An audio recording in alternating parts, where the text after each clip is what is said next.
This orange juice was $7.99.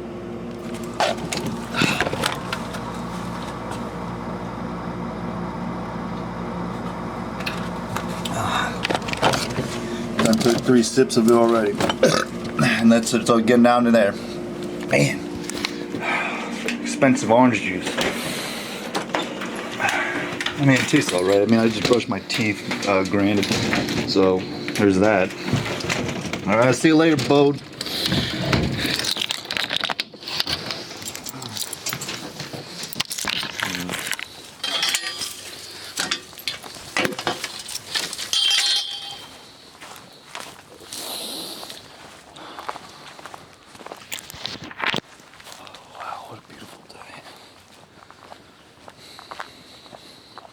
Get there early enough to go can study.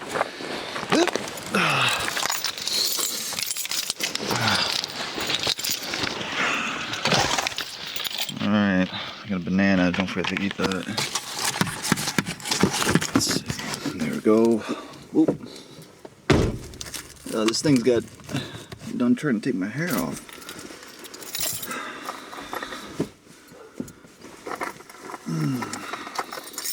Alright.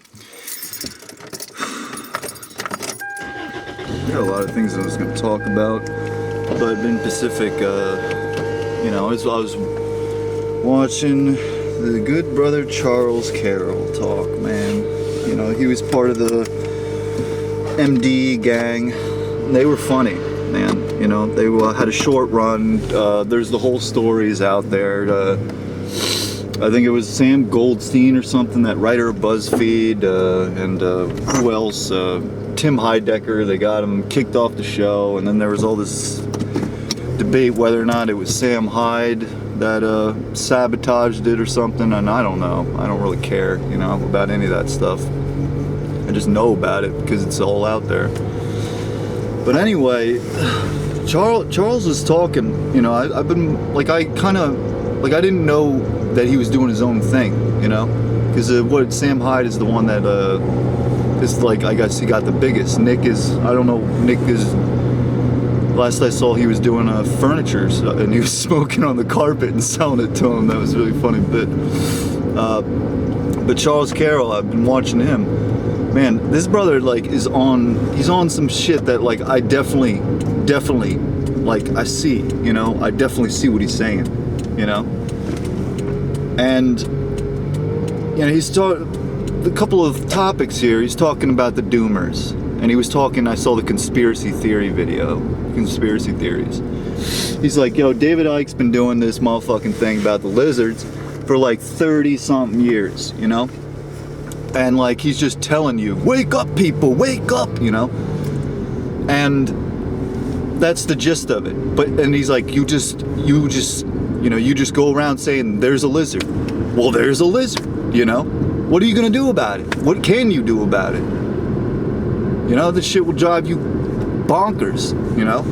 Talking about it. I never bought that lizard people thing, man. I just saw it as like a metaphor for people who use that part of their brain, you know? And that's the thing, you know, it's the part of your brain that's the lizard. I forget, what is it, the amygdala? No, I don't know.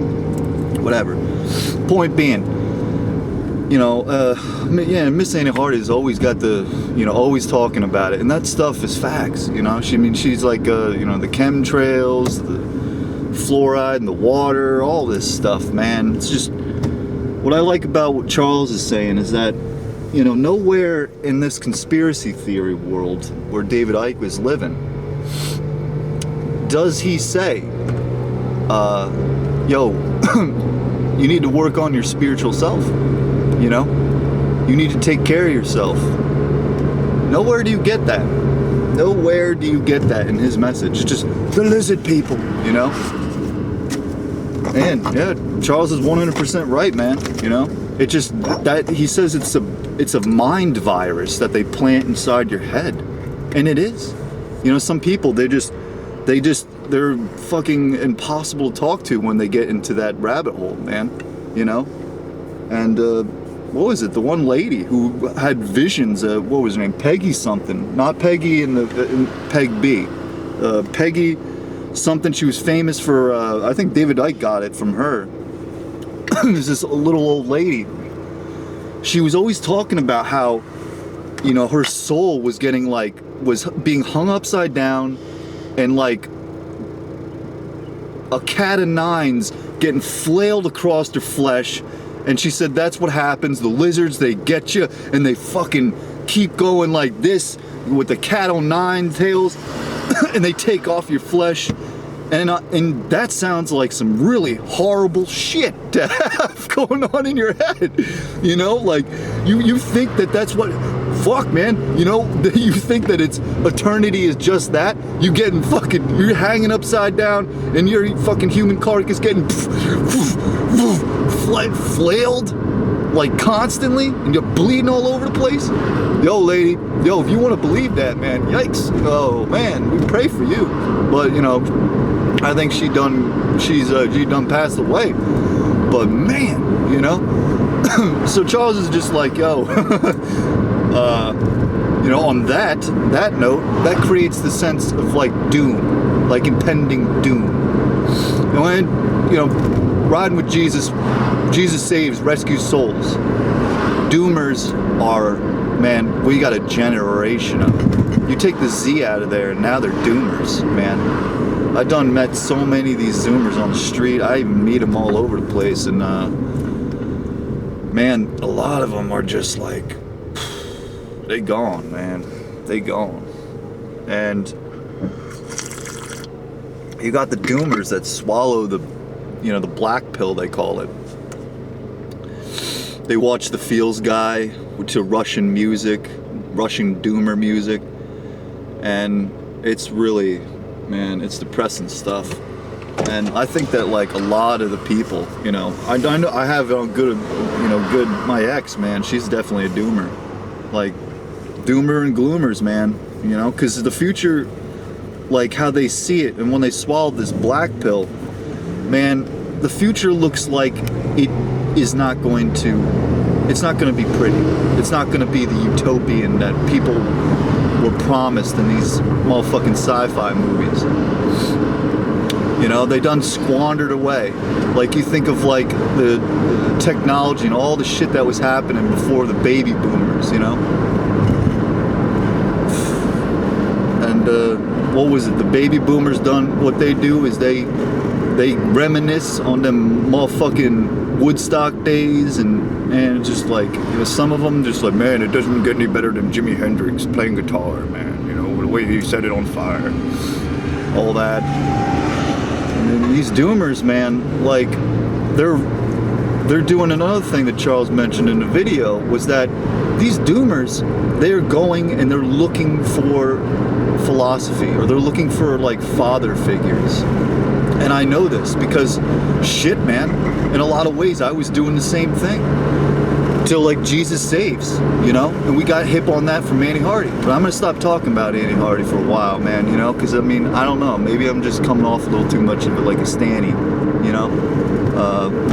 But yo, we forever grateful for her kicking that game. So like, you have all these doomers looking all over the place for philosophies, man. Jordan Peterson, Sam Guru Hyde, Nat Charles Carroll, Joe Rogan, like in the closet Rogan, you know, etc., etc.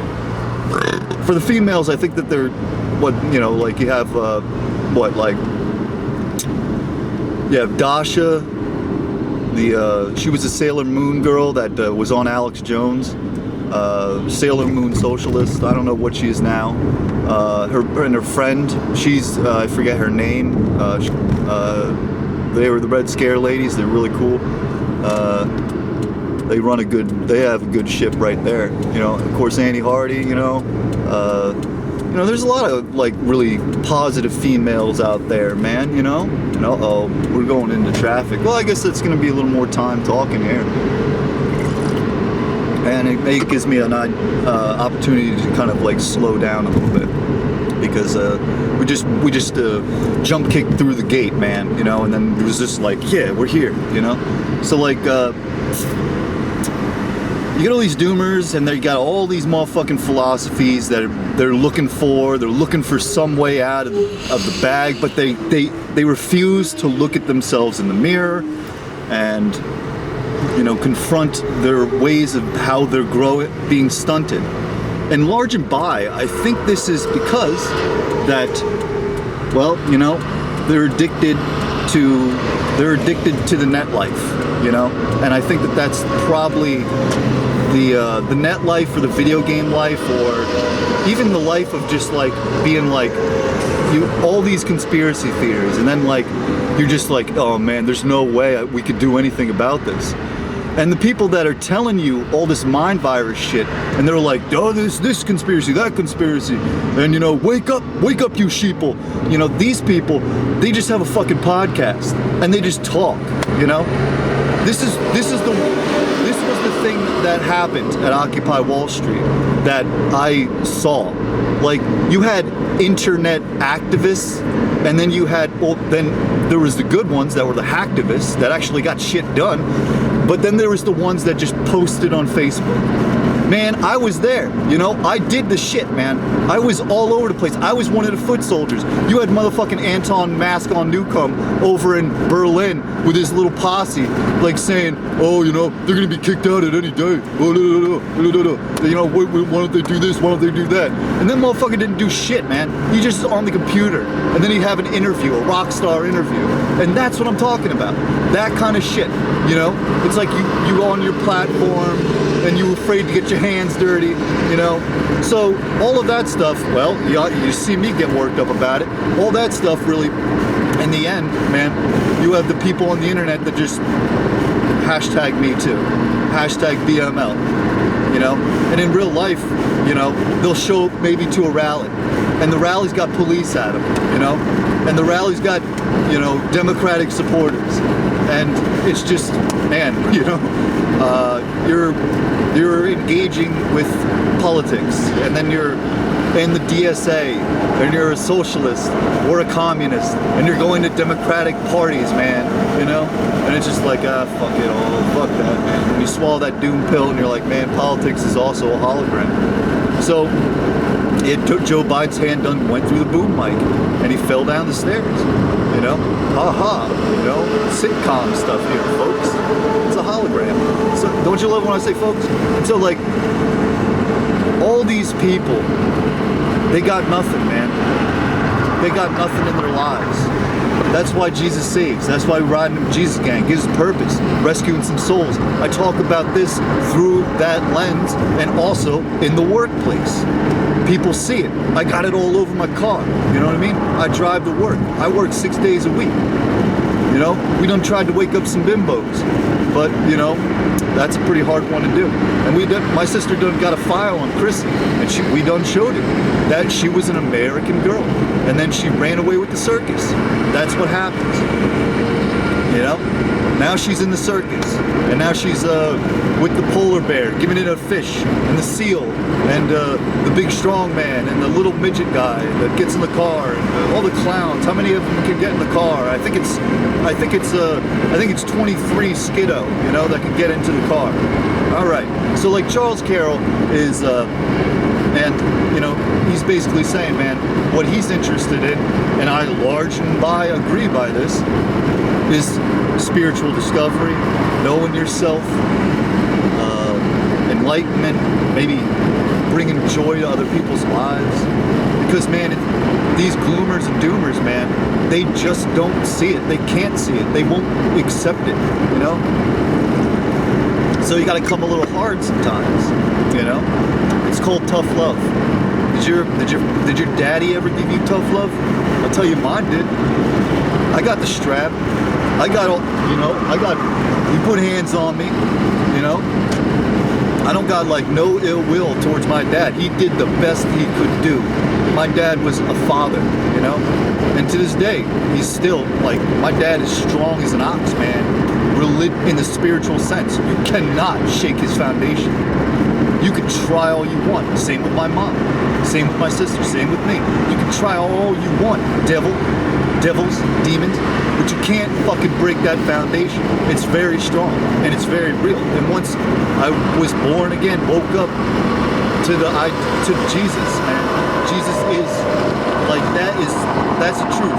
Charles was like, you can listen to all these motherfucking philosophies, all these like philosophers, and they all came to the same crashing conclusion that they don't know shit, man. They don't know shit about anything. What, you know, like Freud telling you that you want to fuck your mother? What? You know, like Nietzsche want to fuck his sister? What? You know, you listen to these people, you listen to the words of these people, what the fuck, man? You know, and he done said, like, anytime they teach a philosophy in school, go the other way, run away from it, because it's in school for a reason. It's a train, it's a program, man. They're trying to put apps into your brain, and that's what these things are, philosophies. They're like these little useless fucking apps. You ever looked at your parents' phone? Man, my mother's phone, man. Whoa. You know, she's from that generation. It's all new to her. She'll just download anything. Her phone, and less is more. Her phone has got like, man. Oh man, I don't know, 320 fucking apps? I don't know. Man, Mom, you need to delete that shit. But that'll take a day's work. That would take maybe 2 days work to fucking delete all of the apps on her phone, man. That's how many there are. And I gotta empty my computer, man, because that's the only way I can continue filming these episodes. Because I'm like teetering on the edge of having information data overload, man. I gotta delete a lot of these chunky ass files, man. You know, I gotta trim the fat on that PC, man. So we hoping this message gets out to them doomers, man, because let me tell you right now, you need to want the spirituality. And you're just hearing it from some rando guy on the internet. We've got a YouTube channel that only get like how many views? Like 7, 8, 9, 10, 20, 323. Thanks a lot, Chrissy. You know, I got a Tumblr. I'm not one of these fish, mermaid, trans people, you know, unicorn handle. My gender pronoun is hermaphrodite, rainbow corn, popcorn, furry ball, I don't know, transfixed, Scorpio sun sign, Barbieism, bimboism, blah blah blah. You know, not one of these Tumblr guys. Man, there's some stuff going on now in Tumblr where we're dropping this shit, man, about the COVID-19 bullshit. You know, you're starting to see that. There's big reaction towards that. So, you know, all this stuff, man. The philosophers, man. Even Jordan Peterson, man. You see, he kicked some game, but what happened, man? He got in the limelight, and he got hooked on drugs, man, and nearly took his life. You know, and that guy was like, all these males were like, you had that one dopey male that made the video that went viral. He was just like, yeah, I don't mean to call him dopey. I shouldn't say things like that. But he was like saying, I never did anything with my life until Jordan Peterson told me that I had to do this and that. And his video went viral. And turned out, man, Peterson was just, you know, behind the doors faking the funk. And, you know, I mean, I can't imagine what that cycle was like. He put himself in that shit, man. You know, around all them vampires. You know, God bless him. He came out all right. He's still doing his thing. You know, God bless that man. But when he was going through it, man, you had all them vampires attacking him from every which way, trying to bend and twist his will, bend and twist his words. The point being is that, you know, I like this. I like what Charls said. He was just like, man, I'm never gonna read these fucking books, you know? And why? Why should you? They all come to the same thing, man. I read that Bout book and I was just like, man, fuck this shit. It was like a hard book to finish. I just was like, what the hell was this even about? Why did this do anything for me spiritually? Well, it did this. It made me see rock bottom. I was going to get all these Bataille books. But the plan was this, before Jesus Saves. The plan was this. I was going to get all the Bataille books, read them all, and then start doing the most debauchery, like, sinful stuff. I was thinking seriously of just, you know, I was going to, like, just fucking let the freak flag fly. Now it's Jesus freak. And I done put that on the Tumblr so you can find out what that is. It was co-opted in the 60s, 70s. I was gonna be just doing all this debaucherous shit, man. Like I was gonna do some bondage art, like just look up some fetish models, do some bondage art. Nah, man, out the window now. I was in the bathtub reading Bataille, done said this so many times, drinking Merlot, smoking a cigarette, passed out, fucking almost gonna be drowning. And it's symbolic like that. Then Miss Annie Hardy comes along, wakes me to fuck up. You know, now it's like I'm every day, positivity, man, radiating, man, from my body, man. You know, Jesus saves, hallelujah, Jesus gang. This ain't an act. I talk like this, you know? I'm spastic. It's been a long time. I was a doomer too, man. I was sitting in my bed, man. I didn't go anywhere. I didn't do shit. I was looking at the computer. I was just, you know, and then occasionally jerk off, look at the computer, jerk off, look at the computer. You get it, right?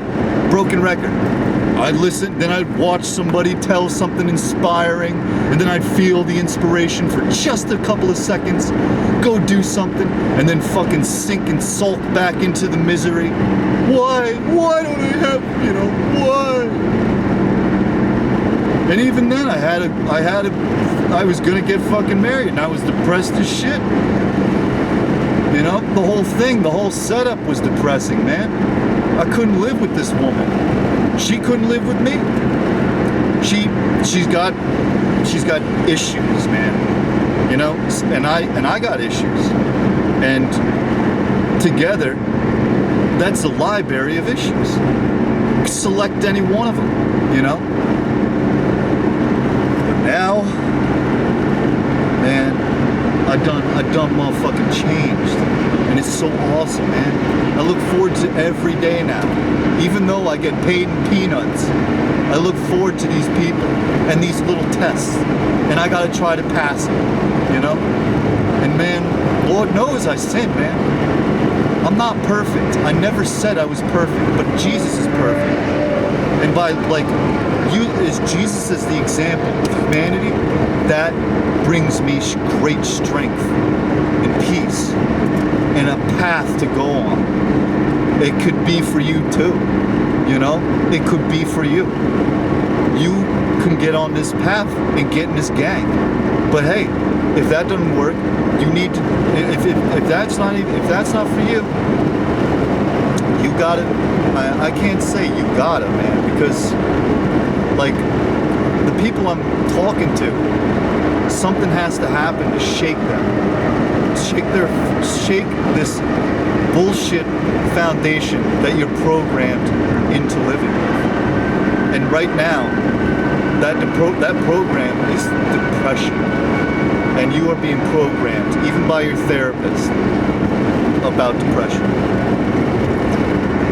You're gonna be stuck, man. And it's gonna be, for some of you, you're gonna be stuck for years. For years, man, until you see it. And I'm not just talking years, man. I'm talking almost a whole lifetime. You'll be stuck. Can you imagine that?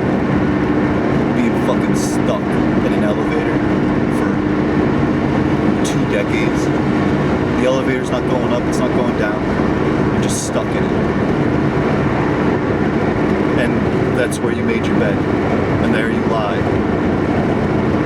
Not elevating at all.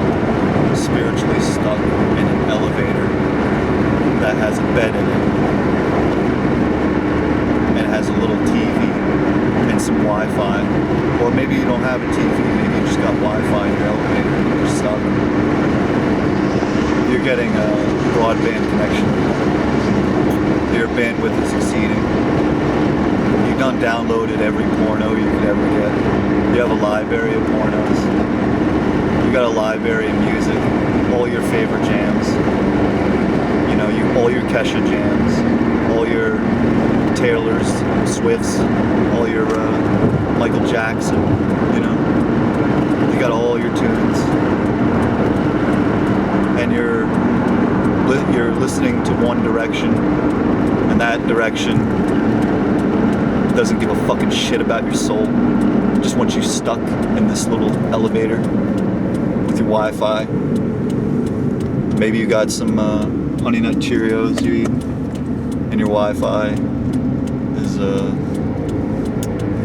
you know, it's flashing, the blue light, it's flashing, and the room is very dark, and you seldom ever go outside the elevator because it's stuck. The door, you can open it if you want to the elevator, but you're stuck.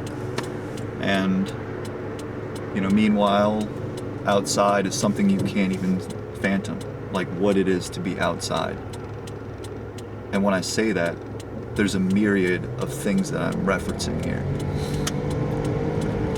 And you're stuck in your elevator, you're full of gloom, you go on Reddit, you ask people questions on Reddit, you read all of your books in your library, you go and you look at a couple of conspiracies, you see politics comes up every so often, but you don't really want to engage with it. It depends. You could be very focused on politics, and that's like the driving force of your life in this elevator in which you are stuck. Or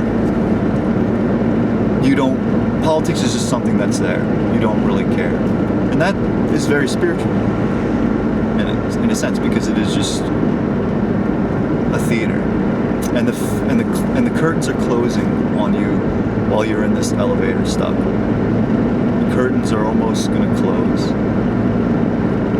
And maybe at the end of the show, that is your life,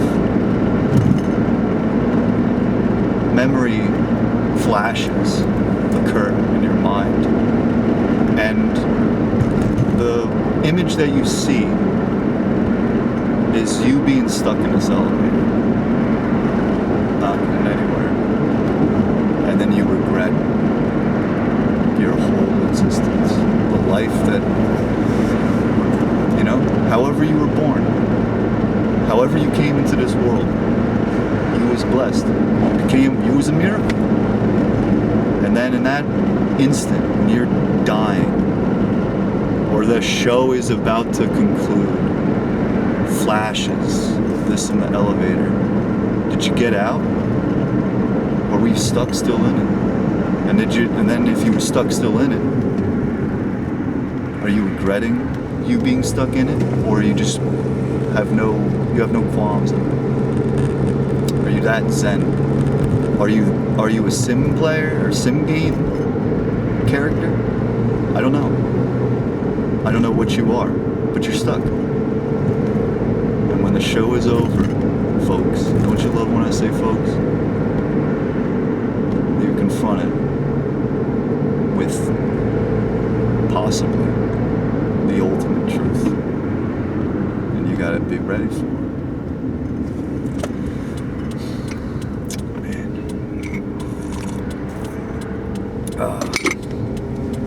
That's why I like the username, just follow me on Tumblr, Elevate Me, or Levitate Me,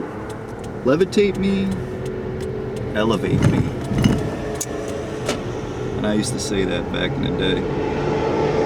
I used to say it all the time. Go, levitate, levitate me, get me high.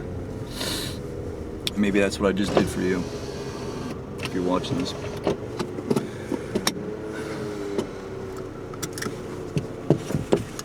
Alright. I got some time.